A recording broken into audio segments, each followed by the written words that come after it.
I'd like to welcome you to our noon version on Saturday. It's good to be together. Well, I tell you this, my voice may get old to you, but I tell you, being with you in the sanctuary at noon every day is refreshing. Well, anyway, yesterday I talked about a picture that somebody sent me, and it was about the joy path, and I was showing it up like this is the joy path, and both times I showed it, I had my hand covered the letters.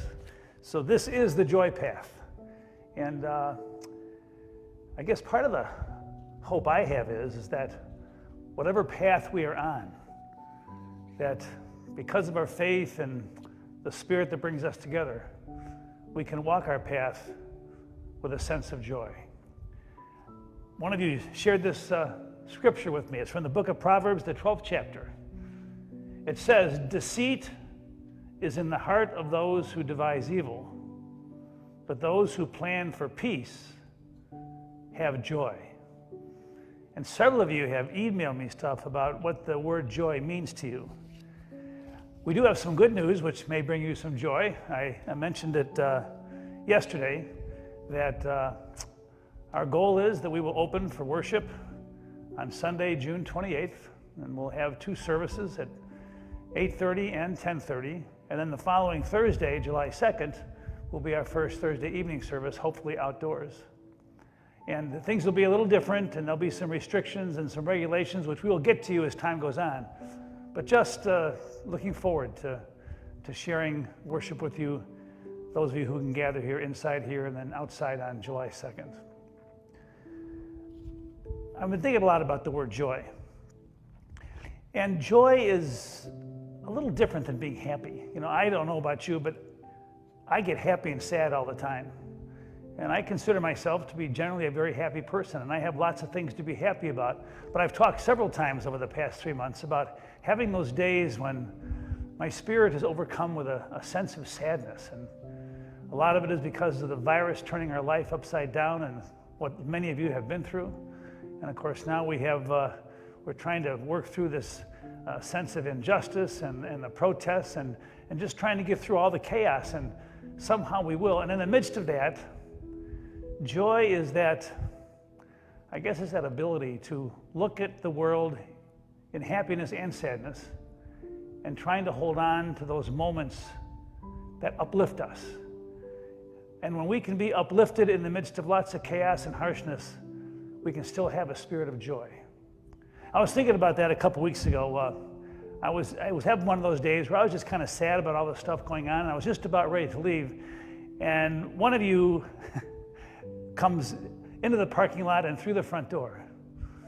And I said, "Jimbo, what are you doing here?" And he said, "Well," and he's a heavy equipment operator. He had his muddy blue jeans on and his work boots, and he just looked like a guy that had just worked hard all day long. And he says, "You know, Rev, you always said if I come by the church and the pickup truck is there, please come in and say hi." And he said, "I was thinking about the church and I missed the church." And he says, "I know it's not much." And he hands me a wrinkled $20 bill and he says, "Put it in the love bucket.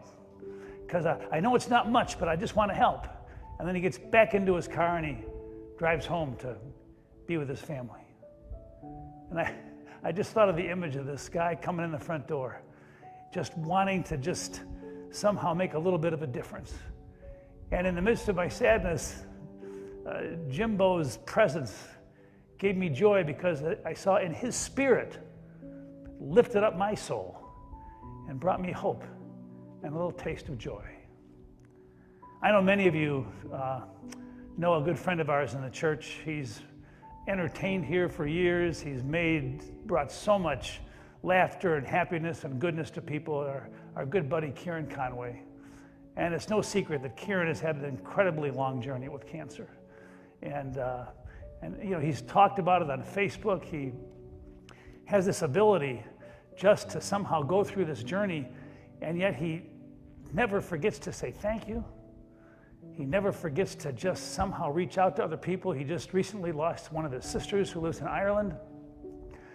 And I sent him a little message today. I don't see Kieran very often. And I just told him that, Kieran, in your journey, I just want you to know that the prayers of our people are with you, and that even though I don't see you, Your spirit inspires me. And I just want to let you know I love you. And our people love you. And he sent me a message back, and he said that in the midst of his struggle and going back and forth into the hospital, that he had a sense of joy this morning, because he knows all the people, not just in our church, but all over the place, all over the country, are praying for him and giving him hope. And to me, that's what joy is about. It's in the midst of our happiness and sadness, in the midst of our strength and our weakness, the capacity to look at the journey that we're going through and others, and grasping on to those moments and those people that lift us up and give us the strength to face another day. And speaking of joy, please know that the longer all this goes on, I know some of you continue to struggle, and some maybe more than ever. Please know that if you need a boost, if you need a little extra money just to buy something for the kids or for yourself, just call on the phone.